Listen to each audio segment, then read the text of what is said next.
In the heart of the Arabian desert, a tale of bravery and determination was being written.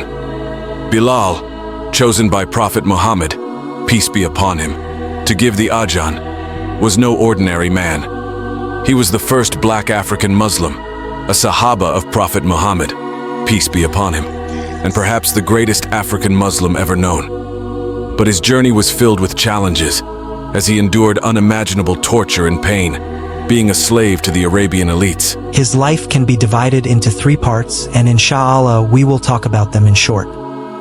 Bilal Ibn Rabah, born in the bustling city of Makkah, was a former Abyssinian slave with a voice that echoed through the valleys.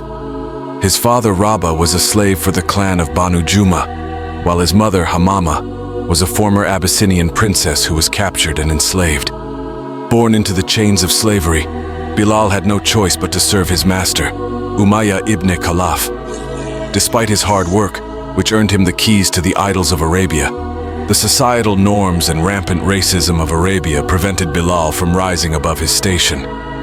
Bilal, with his dark skin tone, was often the subject of ridicule, especially from his master Umayyah. The members of the Quraysh despised Bilal, mockingly calling him Ibn Sauda, son of the black woman.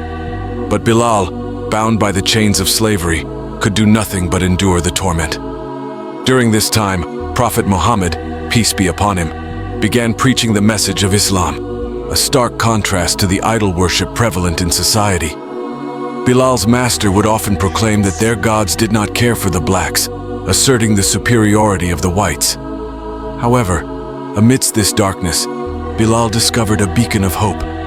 He learned from Prophet Muhammad, peace be upon him, that in Islam there is only one God, Allah, and that all are equal in His eyes, regardless of their race or color. This revelation ignited a spark of faith in Bilal's heart.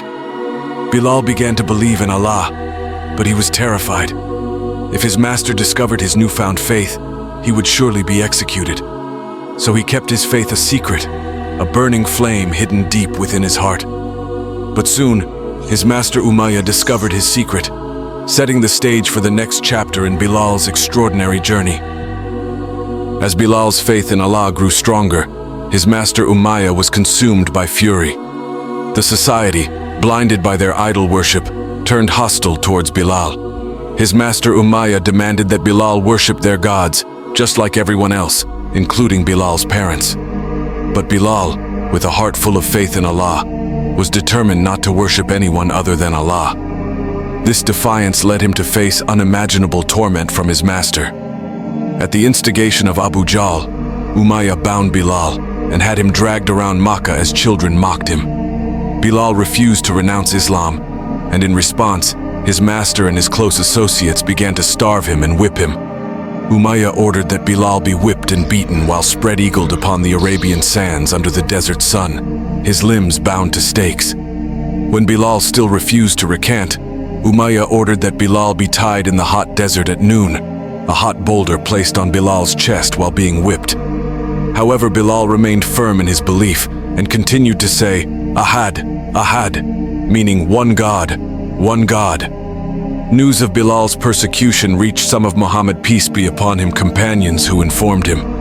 Muhammad peace be upon him sent Abu Bakr to negotiate for Bilal's emancipation, who manumitted him after purchasing him. Bilal's master did not want to sell him as they wanted to make Bilal suffer out of anger, hate, and racism. But Abu Bakr offered an unimaginable amount of money to buy him so he could be set free. The masters of Bilal could not resist their greed for money, so they let Abu Bakr take Bilal.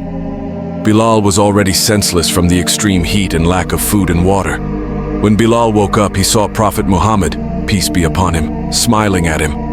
Bilal was then taken care of by the Sahabas and Prophet Muhammad, peace be upon him, and thus began his chapter in the life of Islam.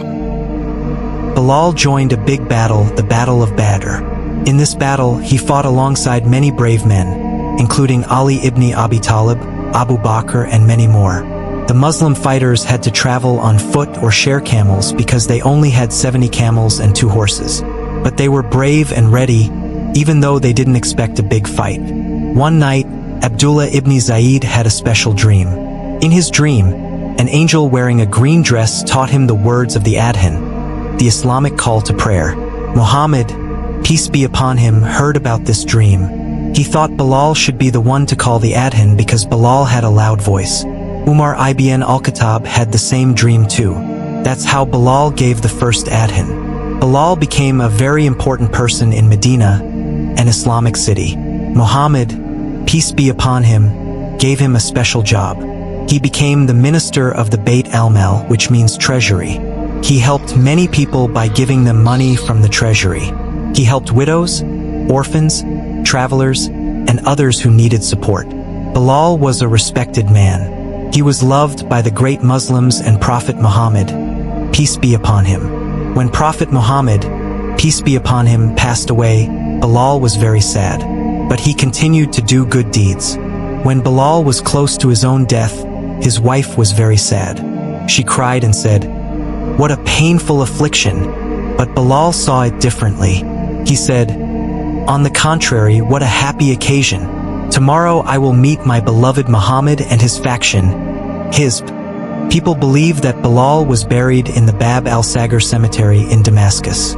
But there is also a shrine in a small village called Al-Rabihiyah in Amman, Jordan. Some people believe that Bilal is buried there. This is a short story about Bilal ibn Rab. If you want to know more about him, please read from authentic sources. Thank you for listening to this story.